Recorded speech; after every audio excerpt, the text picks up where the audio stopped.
Bonjour et bienvenue sur ma chaîne. Aujourd'hui, je vais vous présenter vite fait une partie, voire la plus grande partie de ma collection de couteaux pas chers. Donc voilà, on va commencer les fixes et les pliants, et quelques outils aussi. On va commencer par un classique dans les fixes que tout le monde connaît, le Moa Compagnon. Donc c'est un couteau qui est très très connu de la marque Moa Knife. Voilà, robuste, qui fait le taf, vraiment pas cher, qui a fait plus que ses preuves dans son étui. Là, il est dans son étui d'origine. J'ai pas fait de modification, j'ai l'intention d'en faire, je vous ferai voir. Alors, dans ma petite valise, il y a toute une collection de couteaux pas chers. Je précise, hein, puisque le titre de la chaîne, c'est quand même couteau pas cher. Des Genzo, certains, j'en ai pas encore présenté, je crois pas, mais j'en présenterai. Vous avez du Genzo, voilà, des choses vraiment bien Genzo. Vous avez du Genzo, des super couteaux, pas chers, résistants. On a des bons aciers, du couteau chinois, avec des mécanismes sympas. Il y a du Sanramou,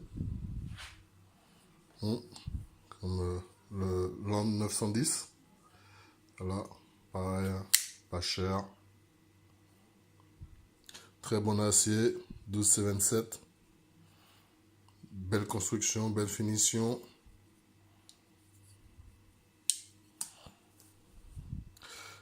Du Waya Start. Je vous en ai déjà présenté certains. Là, c'est le Jean 01 de la marque Wire Start. Un super couteau. Avec un mécanisme d'une fluidité exceptionnelle. D'une douceur. Voilà, vous avez... Est-ce que j'ai encore... Donc j'ai dit du Sanremo, oui. Certains que vous avez déjà vu. Eden, qui est en fait un Sanremo rebandé.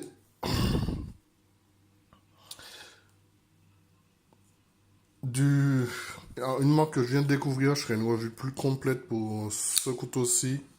C'était Smart.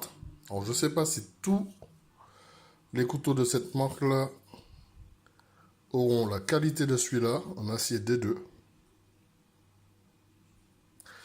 Mais celui-ci, en tout cas, je viens de le tester. C'est une pure tuerie. Marque C'était Smart. Du Real Steel aussi. Voilà, vous avez du Real Steel. Avec le H6 Real Steel. Qui est un couteau d'une qualité un peu au-dessus des Genzo, tout ça.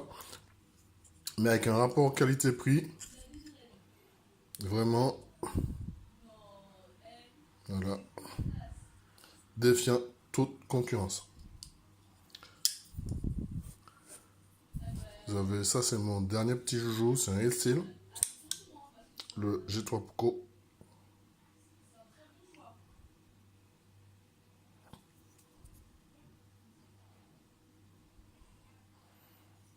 Voilà, d'un acier magnifique avec... c'est juste un couteau juste magnifique que je prendrai aussi le temps de vous présenter dans une autre vue. Alors, vous avez aussi quelques couteaux qui sont peut-être moins bien affûtés, mais qui sont vraiment très beaux. Ce sont des couteaux Dijou, j'en ai deux. Pour... voilà. Des couteaux de tous les jours.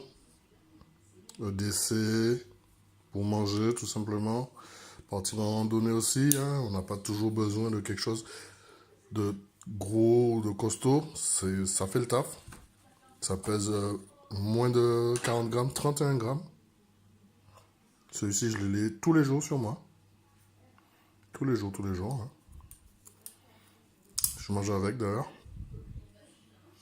Avec le manche, avec un petit insert carbone et tout. Il est affûté convenablement, c'est pas non plus rasoir, mais il y a du code style, le deux coups. le couteau de Cold Steel. Vous avez aussi, donc pour ceux qui connaissent, le Sima One, qui est juste un clone de l'Essie 3, l'Essie Rat 3, pour un prix d'une vingtaine d'euros tout au plus, je ne m'en souviens même plus. Mais en donné, ça fait le taf. Voilà, l'acier, c'est du bon acier. Et le couteau, vraiment, il fait le taf. Vous avez, pour ceux qui connaissent, ça c'est plus pour la pêche. La marque Martini, couteau finlandais, que j'ai eu à pas très cher non plus. Des très beaux couteaux en acier inoxydable. Donc certains je vous ai déjà présenté. La marque HX Outdoors. Je crois que je vous ai déjà présenté des couteaux de chez eux, j'en ai quelques-uns. Donc voilà, super couteau.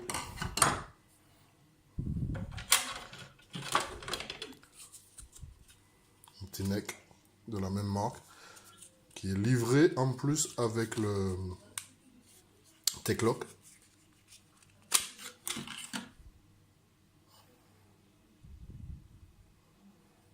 Pour une trentaine d'euros. Vous voyez, c'est pas excessif. Pour ceux qui font de la randonnée, ben, la scie pliante qui va bien, Baclo, la Plunder, Baco. La petite hachette qui va bien, marque très connue aussi, modèle très connu, pas la peine de présenter plus que ça, le Fixa X7. Donc ça, ce sont la plupart des outils que j'utilise. Vous avez le petit Fire Start, que j'aime bien aussi, c'est petit. Si vous devez prendre un couteau très discret, vous avez ça. En matière de discrétion, c'est pas mal. C'est vraiment petit. On aura du mal à vous communiquer des intentions néfastes avec ça. Hein. Mais ça fait le taf. Donc voilà, ce sont mes couteaux. La plupart de mes couteaux en tout cas. J'en ai quelques autres qui sont pas là. J'avais juste envie de vous les présenter. Je ferai une revue un peu plus poussée sur certains, dont celui-ci qui est vraiment exceptionnel, le Puko aussi. Voilà. Merci d'avoir regardé ma vidéo et bonne journée.